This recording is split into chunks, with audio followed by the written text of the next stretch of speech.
Hi friends, మేము చిలుకూరు వెళ్ళామని చెప్పినాం కదా. మేమైతే చిలుకూరులో ఫస్ట్ మా పిల్లలు యాక్చువల్గా ఇది పెన్నే ఇట్లా ఈ విధంగా ఇది తీసుకున్నా. మా పిల్లలు అయితే చెప్తే వినరు కదా, మొత్తం ఆట వస్తువులు.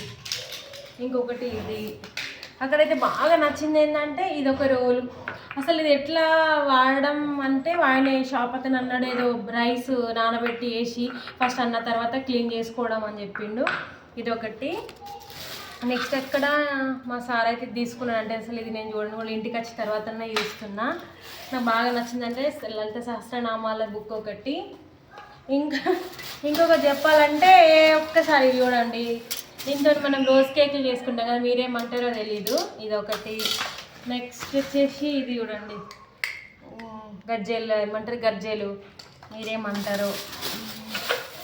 నెక్స్ట్ వచ్చేసి బాగానే ఇక మొత్తం ఇది పీట ఉడెన్. మా బాబుకి తల్వార్ ఓపెన్ చేసి పెద్దగా వస్తుంది. నెక్స్ట్ ఇది ముగ్గులు వేసేది, ఏమంటారో దీన్ని, దాని పేరు తెలియదు. ఇలా 2 తీసుకున్నా. గజ్జెలు ఇది వచ్చేసి చిన్నపిల్లలు ఏమంటారు నోట్లో పెట్టుకుంటారు కదా, దీని పేరు నాకు గుర్తొస్తలేదు.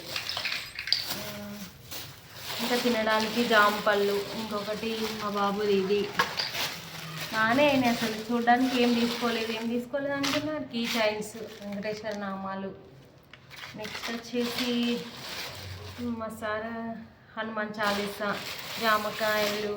మెయిన్ ఏంటంటే వచ్చేదారిలో చిలుకూరులోనే ప్యూర్ హనీ బాటిల్స్, ప్యూర్ అంట.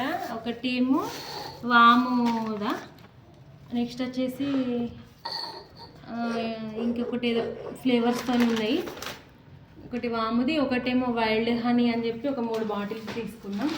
ఇంకొకటి మళ్ళీ సిద్దిపేటలో వచ్చేటప్పుడు ఒకటి పల్లి నూనె ఆర్గానిక్ అంట, ఒకటి కోకోనట్ ఆయిల్, ఇంకొకటి ఇదేంటిది పల్లి నూనె, సన్ఫ్లవర్ ఆయిల్, ఇది పటిక బెల్లం అని చెప్పి అవి ఇన్ని సామాన్లు అయిపోయినాయి. Okay friends, bye, thank you. మేమైతే ఇవన్నీ తీసుకున్నాం.